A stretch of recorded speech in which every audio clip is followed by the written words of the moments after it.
ذرية مما ترك آل موسى وآل هارون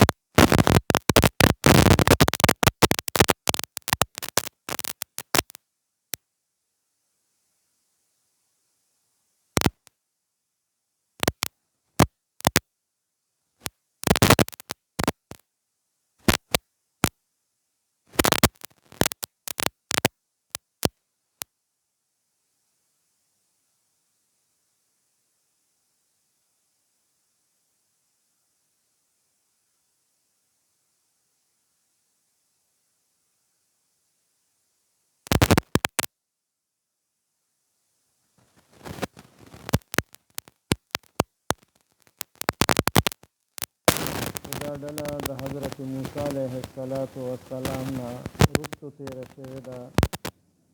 او د حضرت داود علیه السلام نه مخکې تېره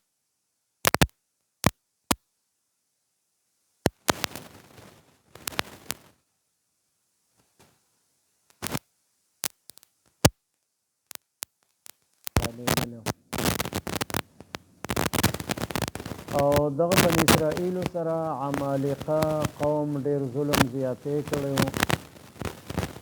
د هغې چې کوم ظالم بادشاه او جالوت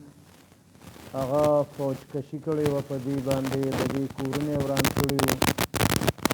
د دې هلکان او جینکې هغې بوتلې سختولي وو او د دې مال او دولت هغه ټول یې لوټ کړی او تورات کتاب چې په کومه تختو باندې لیکلی شوی و هغه هم د دې نه وړی او یو صندوق و چې په هغې کې تبرکات پراته وو حضرت موسی علیه السلام چې به کله جهاد ته تشریف وړو نو دا صندوق او تابوت دا به روان کړی نو د دې صندوق په برکت باندې به الله پاک دې جالوت بادشاه چې په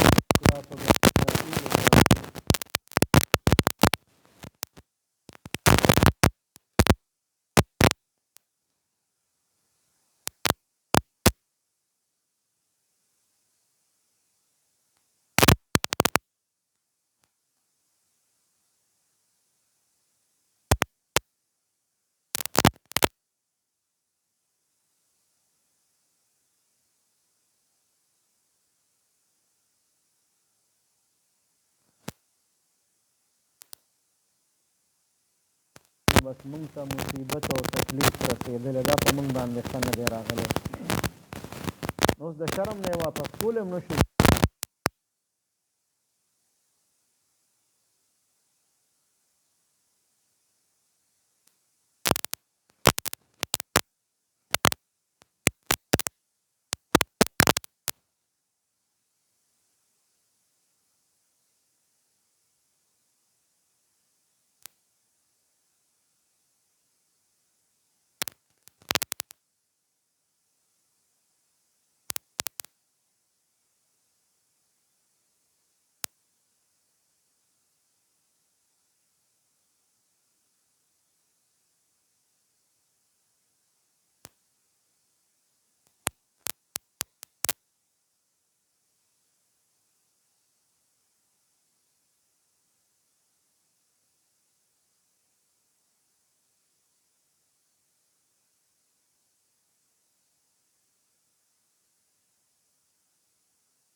نو په دې وجه باندې الله پاک دې تاسو باندې بادشاه مقرر کړی دی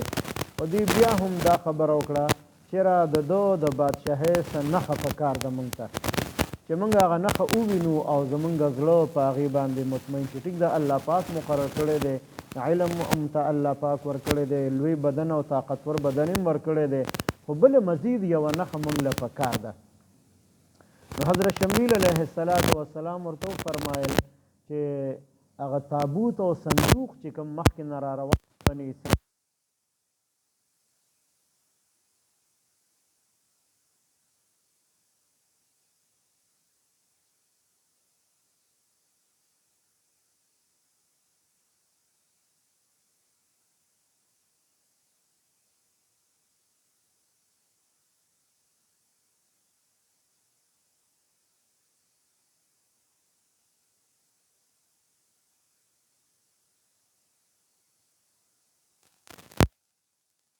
کوز کو هغې کې د حضرات انبیاء علیهم السلام تبرکات پراته یو پکې د حضرت موسی دا حضرت آدم علیه السلام د جنت نه ځان سره جوړه کړې وه او درجه په درجه باندې انبیاء علیهم السلام سره وه تر دې پورې چې موسی علیه السلام سره ورسېد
قوم ته شکست ورکړ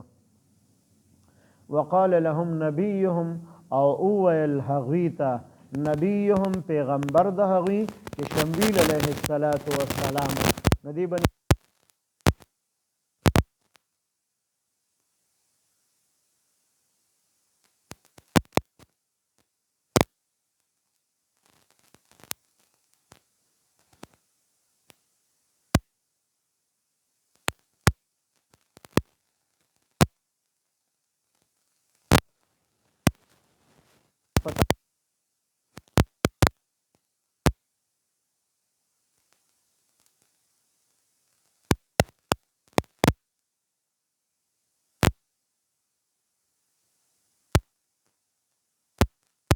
د صندوق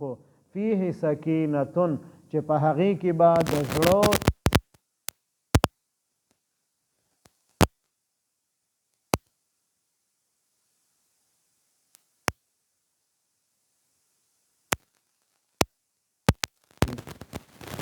وبقیة رکات مما د هغه څیزونو نه ترکه آل موسی چې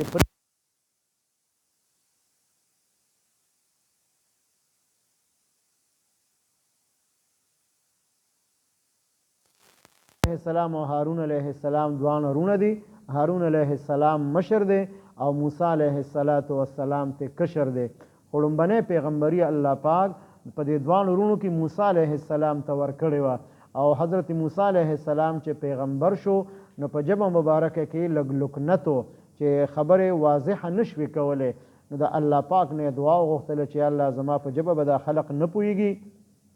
واضحه خبره نشم کوله نو تو زما رور هارون علیه السلام زما سره معاون او ملګری کا دتم پیغمبري ورکا نو د حضرت موسی علیه السلام په سفارش باندې الله پاک د هغه مشرور حضرت هارون علیه السلام ته پیغمبري ورکړه واحد دا یو پیغمبر دی چې دا د موسی علیه السلام په سفارش باندې پیغمبر جوړ شوی دی تحمله الملائکه او چتای با دا صندوق فرشتي اغي به وروړي فرشتي به وروړي نو فرشتو راوړو د طالوت بادشاه د کور مخې ته کوزګو او خلقو ته پته ولګېده چې دا هغه صندوق دی چې په هغې کې تبرکات پراته نو خلق مطمئن شو د طالوت بادشاهي یې ومنله ان فی ذلک یقینا شته دی په دې کې لآیة لکم خامخا لویه نښه ستاسو دپاره چې دا کوم صندوق تاسو ته فرشتو راوړو او په دې کې تبرکات د انبیا علیهم السلام دي نو دا ستاسو دپاره د طالوت بادشاه په بادشاهۍ باندې لویه نښه ده ان کنتم مؤمنین که چېرې تاسو مؤمنان یې په دې باندې تاسو یقین کوئ نو به دا لویه نښه ده چې تاسو اوس طالوت بادشاه تسلیم کې ویې منئ وقال لهم نبیهم او اویل هغوی ته پیغمبر د هغوی ان آیة ملکه بشک نخا د بادشاهی د ان یأتیکم التابوت دا چې را بشي تاسو ته یو صندوق فیه سکینتون چې په هغې کې به د زړه تسلي وي من ربکم ستاسو د رب د طرفه وبقیة او باقی تبرکات وی پکې مما د هغه څیزونو نه ترک آل موسی چې پریخي دي اولاد د موسی علیه السلام و آل هارون او پریخي دي اولاد د حضرت هارون علیه السلام چې د هغې ملبوسات د هغې تبرکات هغه پکې موجودو تحمله الملائکتو اوچتوي او روړي به دا صندوق فرشتې ان فی ذلک یقینا شته دی په دې صندوق کې لآیة لکم خامخا لویه نښه ستاسو دپاره ان کنتم مؤمنین که چېرې تاسو مؤمنان یې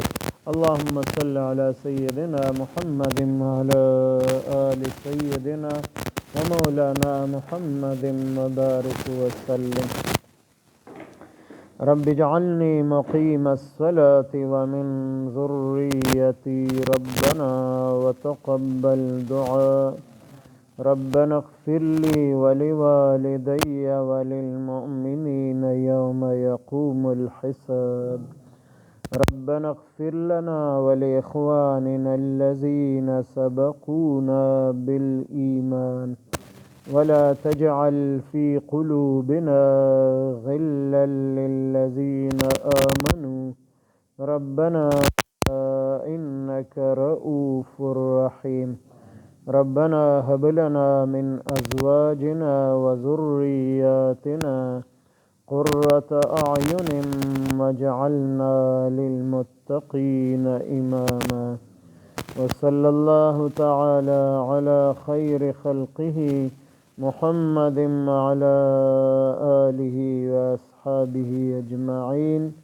آمين.